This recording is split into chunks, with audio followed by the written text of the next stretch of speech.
Monsieur Alejandro Montoya, ravi de vous avoir parmi nous, ça fait vraiment plaisir. Un plaisir partagé, monsieur. Vous êtes tout fraîchement sorti de prison après seulement 11 heures pour bonne conduite. Et effectivement, j'étais libéré ce matin aux alentours de 9h40, sorti de la prison fédérale, du coup. Tout fraîchement sorti, ça fait plaisir en tout cas de vous avoir parmi nous. Ah bah, Je vais plaisir aller droit au partagé, hein. but, Monsieur Alejandro. Comment s'est passée votre arrestation? Franchement, assez compliqué. J'en ai encore, quelques légers traumatismes, vous savez? Parce que c'est pas Oui, la première fois que je me fais arrêter. j'ai entendu dire que vous avez été violenté et enfin, les mots tournent, quoi. Nous en plus. Effectivement, j'étais, tout simplement dans mon carré VIP habituel au Miroir, du coup, avec, des amis à moi et tout à coup, en pleine soirée comme ça, une escorte de police, d'à peu près 8 agents de police, armés, de gilets pare-balles et d'armes lourdes, prêts à faire la guerre presque, Oui, oui, les quasiment. gros moyens, quoi, vraiment, les, Voilà, limite les militaires, quoi, finalement, c'est vraiment. effectivement, hein. Ils sont arrivés, ils m'ont arrêté, Vous ne trouvez pas ça un peu surdimensionné quand même, cette arrestation? effectivement, je trouve cette arrestation, assez, surdimensionnée. Déployer tant de moyens pour, un homme, seul, on va dire, j'étais parce que j'avais mes agents de sécurité, mais vous voyez, ils respectent la police, ils allaient rien leur faire, hein. J'imagine, J'étais j'imagine. pas armé, j'étais en costard comme là, je suis actuellement avec vous, Vous étiez j'ai en pas d'arme. soirée finalement, oui, Bah oui, pour passer un bon effectivement, j'étais en moment. train de siroter mon champagne, quand, on arrive pour m'arrêter, voilà. Pourquoi pensez-vous que cette, arrestation a eu lieu? Vous savez, monsieur, j'ai beaucoup d'ennemis, hein, comme, par la suite, je vais vous raconter une petite histoire qui s'est passée en prison. Le fédéral, il s'est passé quelque chose, d'assez traumatisant, pour ma personne. Un homme, dont je tairai le nom, mais je sais son nom et son prénom, a essayé de me poignarder en prison.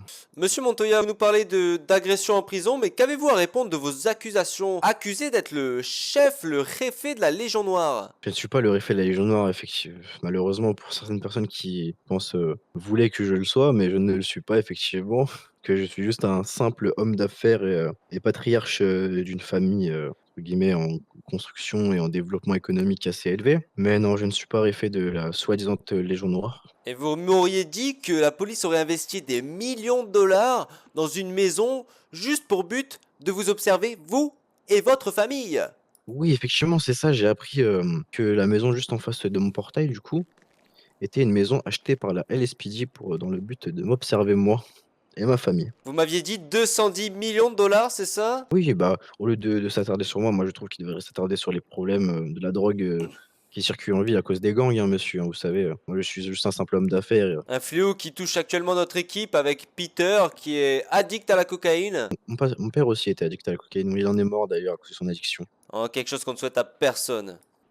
J'ai cru comprendre, monsieur Alejandro, que, cette arrestation vous n'avez pas eu le droit, de vous défendre, c'est bien ça? Non, j'ai pas pu me défendre, j'ai pu me défendre, mais juste par mes propres moyens, vous savez, c'est assez compliqué de se défendre par nos propres moyens quand on n'a pas fait d'études d'avocat. Et vous trouvez pas ça un peu injuste? Bah si, mais même pas forcément que pour moi, mais pour des simples petits, je dirais brigands, vous voyez? Oui. Seriez-vous prêt à investir, dans des avocats dans cette ville? Pour éventuellement défendre des gens qui sont dans votre cas? Je serais prêt effectivement à investir, pour, une entreprise d'avocats en ville, parce que je pense que la ville en a pleinement besoin. Qu'avez-vous à répondre suite à l'interview du lieutenant McKinley? J'ai pu voir sur ma télé du coup, cette interview qui est passée du coup au Weasel News.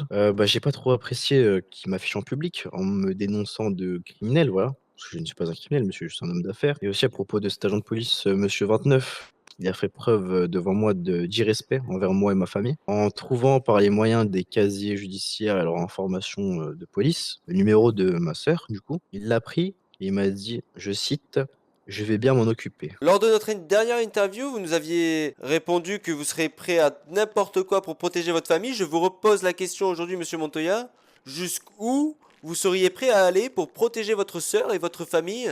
J'irai jusqu'en procès, monsieur, s'il le faut, bien évidemment, contre la ville, même s'il le faut. Parce que je trouve que des gens de ce type-là ne sont c'est inadmissible, vous savez? Vous savez, vous avez quand même fait, beaucoup parler de vous, hein. Ah, je sais. Commencer par l'interview, suivi de l'arrestation. La ville veut savoir, est-ce que vous avez peut-être un dernier petit message à leur faire passer? Moi, si j'ai un message à faire passer à tous ces braves personnes, jeunes hommes et jeunes femmes et vieux ou jeunes, hein, et prenez soin de votre famille, c'est le plus important. C'est la seule chose qui a vraiment de la valeur dans ce monde, c'est la famille. Ma famille, c'est ma plus grande richesse actuellement. Un citoyen Merci. qui nous défend, un citoyen qui se bat pour nous, et pourtant ça a été un citoyen qui a été bafoué. Habitant de Los Santos, je vous présente Alejandro Montoya et la police de Los Santos qui nous bafoue une fois de plus. C'était Michael Pierce et Jibril pour le Weasel News. Coupé!